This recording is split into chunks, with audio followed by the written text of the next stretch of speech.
There is every chance that I will be getting watched by people in the retirement flats behind the shop. But I'm here, I'm making a video, and if I despise it wholeheartedly, it never need see the light of day. Hi everyone, my name is Charlie, and today I can't say as I'll be talking about anything in particular. So, saw 4 dead animals on the way to work. Fox, badger, and 2 squirrels, as though I had just seen the massacre of the animals of Farthingwood. The badger,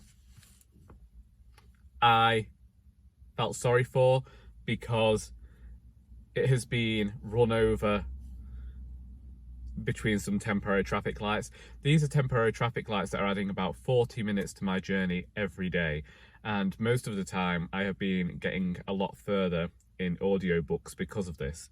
However, yesterday and today I didn't listen to my audiobook at all, which is currently Night Watch by Terry Pratchett, because me, my younger brother and my parents, our parents, went to Bakewell on Thursday, and it is such a long journey and I listened to so much of it that I felt like yesterday I just wanted to take a break from the Terry Pratchett book and listen to some music. But anyway, this dead badger, felt sorry for that. I feel sorry for any animal that's got run over. The squirrels I'm feeling sorry for because they are currently storing food for winter, and so the squirrels that I am seeing have had mouths full of food that they have been carrying back and forth to wherever. Indeed, my manager said yesterday about the fact that she saw a squirrel get run over, and I know that this wasn't the same place. So, you know, there is currently a huge issue with people just running over animals. But we never did teach them the Green Cross Code, you know. We come and we steal the planet and we don't teach them our rules. What can we do? I mean, maybe slow down when you see a squirrel. Sorry, saw an insect on my window. Very easy for me to get distracted when I'm surrounded by windows, concerned about somebody appearing at any moment. Go back to the topic of Bakewell for a moment. Bakewell is somewhere that it's in Derbyshire, Peak District. Chatsworth is there, which I believe they filmed some adaptation that loads of people really love. Me and my sister still haven't been to Chatsworth, even though it was one of our great-grandmother's favourite places to go.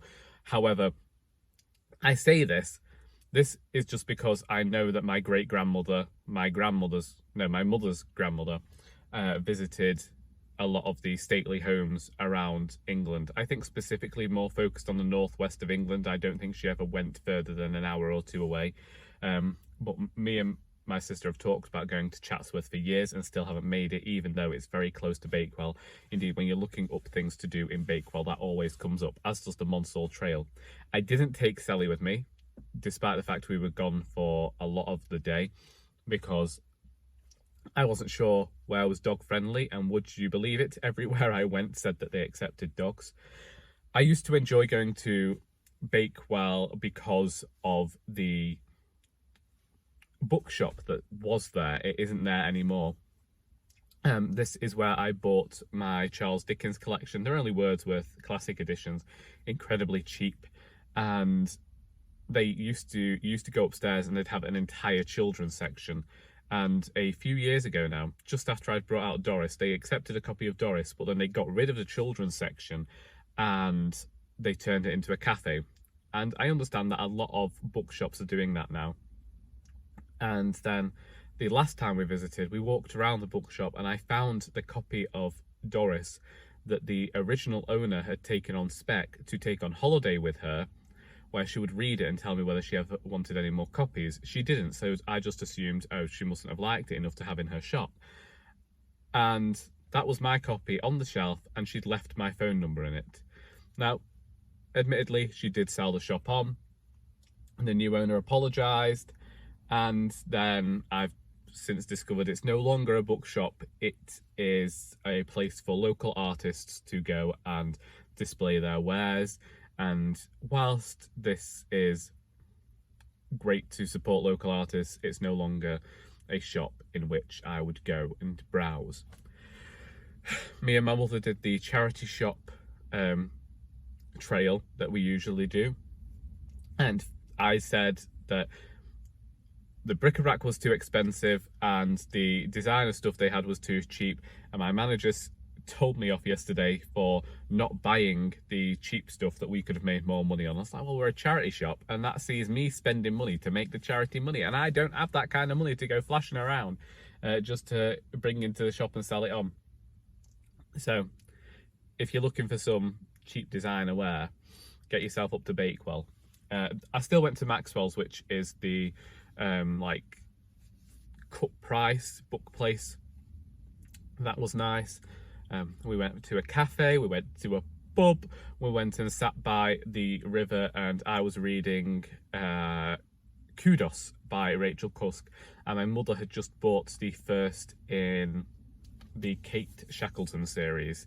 I can't remember who that's by, but it's called Murder in the Wool.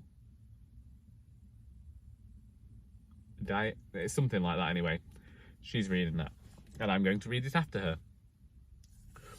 Music-wise, since I did start by talking about listening to music on the way to work, so it's been a good month for music for me. Moona have done a collaboration with Phoebe Bridgers and released the song Silk Chiffon.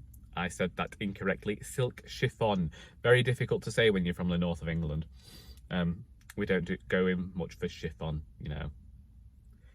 If it's not faux velvet, it won't get a look in. But I rather like this band and I rather like this song, and it's one of those that I play regularly. Then I discovered that Holly Humberstone had released a song called Scarlet. Quite like that as well. And yesterday, Kyla LaGrange made... I don't know whether you can call it a comeback when it's a few years away, because I believe that she last released a song in 2017, but Delta Goodrem once took a break of 5 years between two albums, so Kyla LaGrange released her first single since 2017, and it was a cover of Set You Free. However, I won't lie, I do prefer this version. It's not me being mean. The older one has its place and its fans. Kyla LaGrange's version is somewhat darker and reminds me I have no soul, and isn't that just what you look for in music? Well, it's what I look for in music. It's just the way I am. Anyway, there's 3 song recommendations for you, and if you're anything like any of my friends, you'll despise every one of them. Saying that's assuming I have friends. To be fair, I probably shouldn't be showing the music that I'm listening to people over a certain age. Or is that ageist? Maybe that's ageist. Maybe the people I'm showing this music to just lack taste. Anyway, it's been a while since I last recorded a video. Wasn't supposed to be. I know that I recorded my wrap-up, and I also recorded a review of The Lost Daughter by Elena Ferrante, translated by Anne Goldstein. And I said about uploading the Graham Norton review. Then I'd been tagged in a few videos, and I thought, you know, I could do my first tag since March. That'd be okay. I was off as well. I had 10 days off, and I thought, well, this will be a great time to vlog. I wasn't going to vlog the entire 2 weeks. I was just going to do a Tuesday to Thursday thing. And I have a few clips. But I just couldn't be bothered. I could not be bothered. I could not find it within myself to make a vlog, and every day I kept saying to myself, oh, well, I'll do it tomorrow, you know, I'm at home, I'll do it tomorrow. It didn't happen. I did finish writing the penultimate chapter of Our Doris, but I can't remember whether I told you that. So I now only have 1 chapter of Doris left to write, which is fully planned. Some scenes from it have been written. I've got Doris's final long speech, which she just makes a lot of speeches in this book, but I think she makes a lot of speeches in all the books.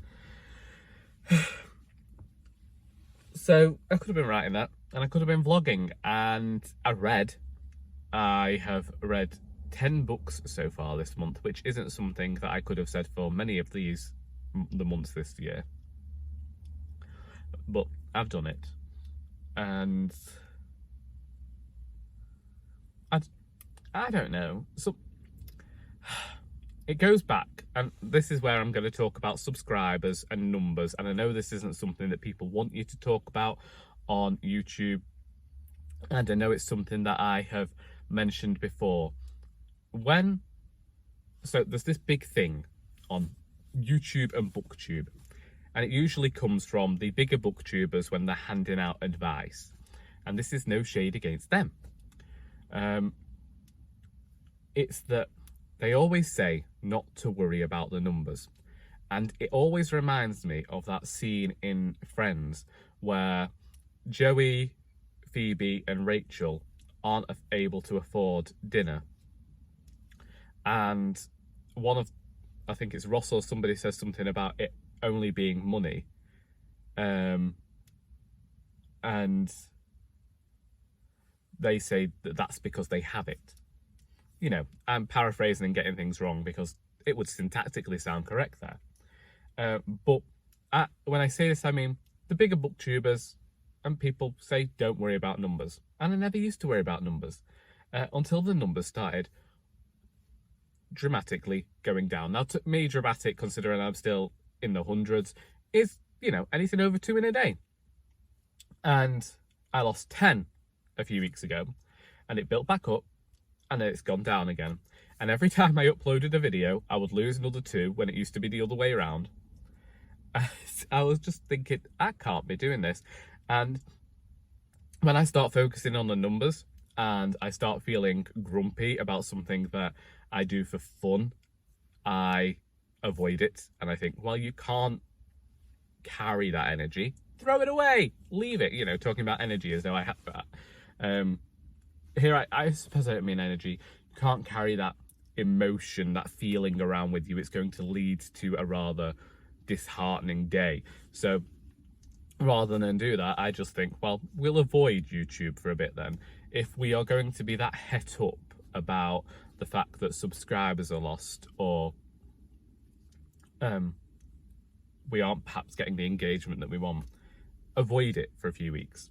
Now, this is also another thing they say not to do. I'm basically doing all the things I was told not to do, but let's just admit here, when I first started this channel, I always said that I had no idea how I managed to gain subscribers in the first 2 years, because I did everything you weren't supposed to do.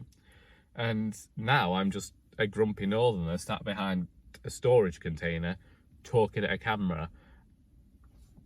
I mean, where is the engaging content?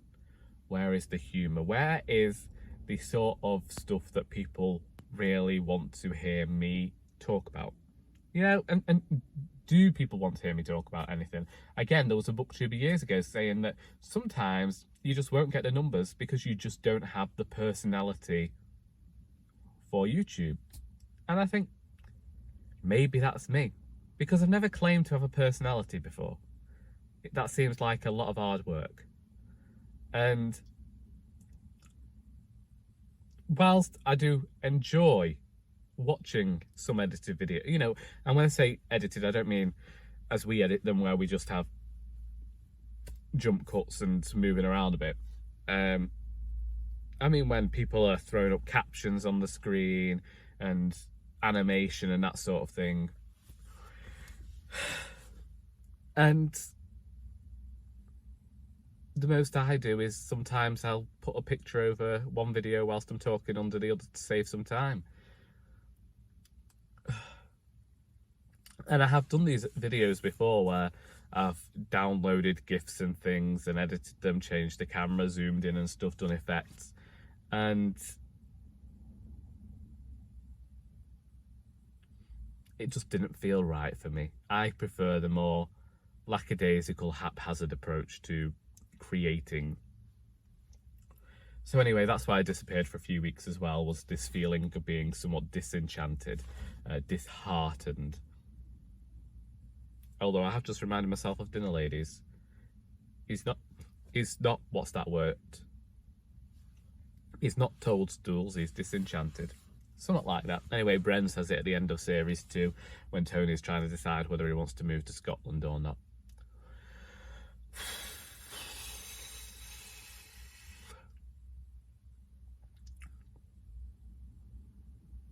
The Macclesfield Creative Writing Group has finally returned after not 2 weeks away. No, we were gone from March 2020.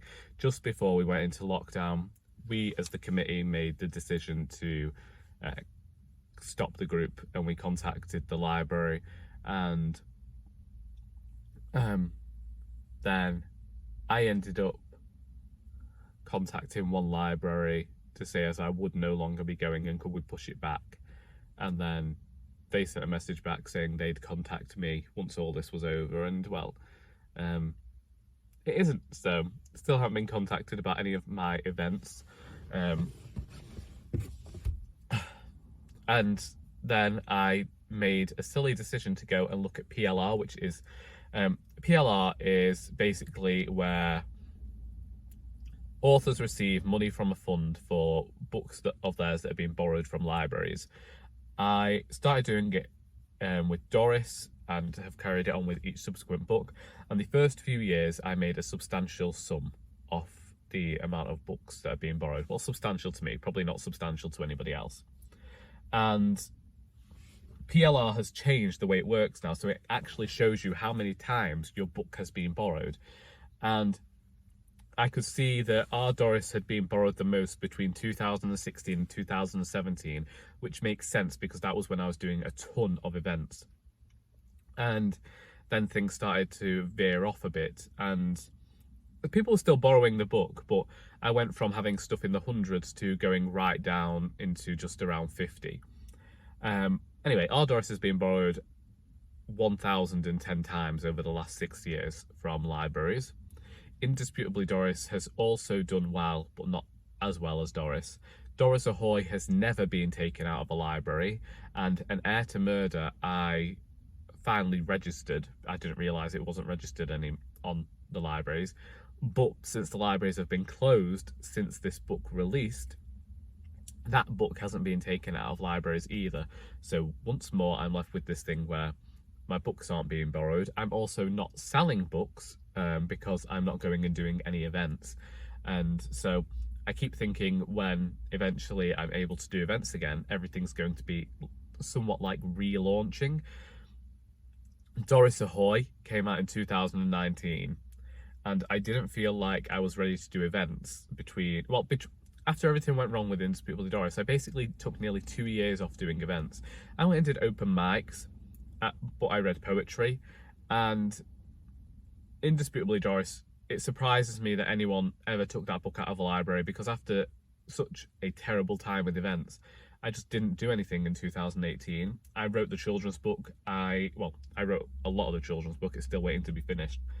I wrote An Heir to Murder. I then wrote Doris Ahoy. Then I went back to An Heir to Murder, and now we're at Royally Doris. I really should get quicker at writing. Anyway, I'd started events again, and all this happened, and it's still one of those things where I would like to get back out there, and I would like to be able to share my works, but it's more like just, I have about 400 or 500 books under my bed waiting to sell of Doris, Indisputably Doris, Doris Ahoy, and An Heir to Murder, and I don't buy any more books until I've run out. And when I first released Our Doris, I would run out of books rather quickly, and I would keep having to order them, and I haven't had to put in a new order for any Doris books since at least 2018. I haven't had to reorder Doris Ahoy at all, and that came out 2.5 years ago. And considering I only ordered 100 copies of that book, it's a bit sad. An Heir to Murder, again, I think I ordered 150 units, and I still have one full box of that book, and few, and I think I've got 1.5 boxes left. I will have tons of that book. I think I maybe sold 40 of my own, you know, through my website. And now, due to the way everything works, I can only really sell in the UK from my website. Everyone else will be better off going to Amazon and ordering from there.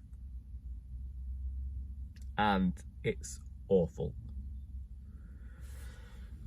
It was fine when there used to be a wholesaler for books as well that would order my books. So, you know, there's a lot of disheartening stuff going on. And when this sort of stuff happens, and I'm looking at figures and all of that sort of thing, I become sad, I become disheartened, and then I don't really want to talk about it. I don't want to, as I say, give any kind of credence to it or hold on to that. I prefer to just kind of go through things content, and I don't like to dwell. Because dwelling leads to sadness, leads to sitting in a corner for 3 months doing nothing but read, never getting out of the house. So I just read, go on walks, forget about it, and then just hope that things will work out in the end. But anyway, if you are in the UK and would like to purchase one of my books, then I do leave links in the description, and it would be a great help at paying my rent. But of course, you know, no obligation. Also have a coffee page, but don't update that enough. They've introduced tiers now like Patreon, but I don't feel like I'm worthy enough to put tiers on there.